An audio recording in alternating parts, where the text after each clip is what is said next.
Chris. How are you today? Good, thanks, Olivia. Thank you for having me. Today, we're going to just start off with exactly what an executive producer does. What do you do on a daily? And just kind of get the interview started that way. Cool. So I think I'm like a line producer. Over the couple years of working on the show that I'm doing now, I've moved up in title to a co-executive producer. That title's representative of a stakeholder in the show. But principally I'm a line producer. And so that's like a boots on the ground individual who basically sets up the show here and is responsible for the logistics and operations of it in the production on the ground. So, right now, you are based in Vancouver working on Supergirl. Is that correct? Yeah, we are in our sixth and final season of Supergirl, and we're just prepping our finale episode, actually. So, you started off as a production manager because that's the job when I first met you. And now you've moved up. So, how does it feel to get to the top? It's still a long way to go, but very, very much enjoying the role for the past few years of producing. It's interesting, and you kind of see a broader spectrum of the business and industry. At the time that you and I last connected, I was production managing quite a few years ago now, and hopefully continue on this journey the way that I have. Yeah, and it's just so nice to see like people rise up. So I'm super proud of you. Likewise, thank you. Let's talk about your relationship with actors as a producer. How closely do you work with actors? Like, do you negotiate their contracts at all? What is your role if, let's say, I was on Supergirl? It depends on circumstance. I work very closely with the series leads to ensure that they're comfortable and have reasonable communication and happy with kind of our process and undertakings of the show, because that enables them to do their best work if they're not being stressed about outside factors. So there's a lot of close communication that I have with actors in that respect. I give input on contract negotiations, but don't necessarily negotiate them myself. Like they'll ask me, if there's terms that relate to production, flights or accommodations or, trailers, that kind of stuff. Like I'll give input on those types of things, like minor things in the overall deal. And then, guest actors, day-to-day actors, not so much from my role.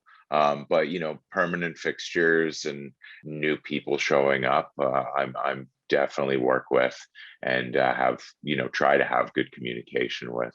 And if you like an actor on a show and you move on to the next one, is it common for you to, I guess, remember them and bring them into the next show or meeting or suggest them? Humbly, I hope maybe one day I'm a big enough producer to be able to do that. Presently, I think, and this kind of applies to sort of, all roles within the business is I think positive energy follows people around. So if you leave good impressions wherever you go, you're not harming anything in that circumstance. So my circumstance is finding out that there's a cool actor on a show that I'm about to start who's involved with it also.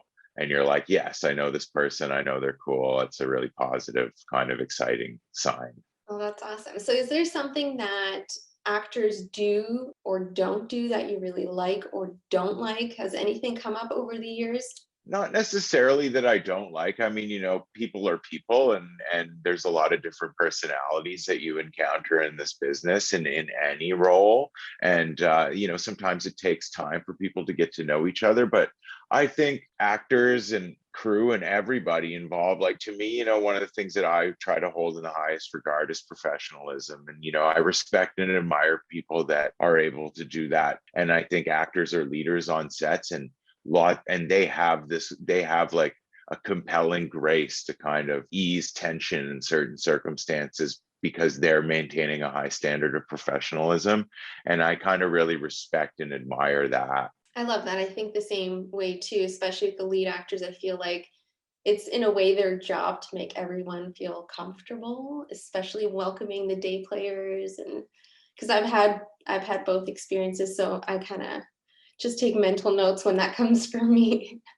Definitely. They're definitely the energy, the actor's energy is a force on set. For sure.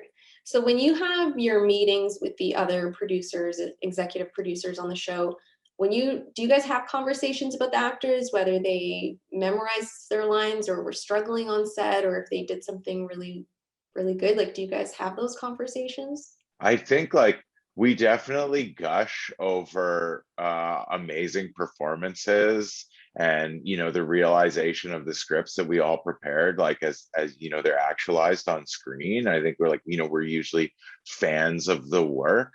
And I've been really fortunate to like work with I've never had a problem with actors not knowing their lines or anything like that. They all come correct on like anything I've ever done. And from somebody who's like a little shy and afraid of public speaking, like it's like I have a ton of admiration for people who are able to do that on a daily basis, and and do it so well. It's super cool, but like a little intimidating. So I think overall, like, yeah, we watch dailies and stuff and call each other and we're like, did you see that? That was amazing. Like that's more or less what it is. All right, so now I want to talk a little bit about actors and executive producing credits, directing credits. It seems like that's the wave of how things are going. How does one get in on that? Can I just say, put in some money for Supergirl and suddenly become an executive producer or producer? How do I break into that world, I guess? And what have you been noticing? I've worked with quite a few actor directors and some actor producers, and I think, a lot of them have found their way there organically. I think just if you're around the business for that amount of time as an actor and this is your career, then you naturally are, going to get involved in some of the projects you work on as you build a name for yourself.